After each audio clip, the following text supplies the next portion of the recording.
ఒక చిన్న గ్రామం ఉండేది. ఆ గ్రామంలో మాధవుడు అనే పేద బ్రాహ్మణుడు నివసించేవాడు. అతనికి ధనం లేదు, కానీ ఒక గొప్ప సంపద మాత్రం ఉండేది.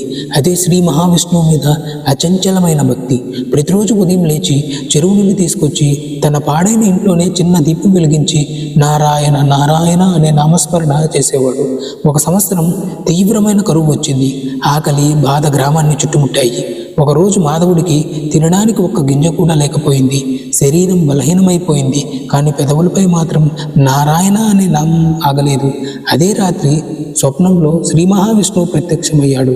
చక్రం, శంఖం చేతబట్టి శాంతమైన చిరునవ్వుతో ఇలా అన్నాడు: నా నామం విడవని వాడిని ఆపద ఎలా తాకుతుంది?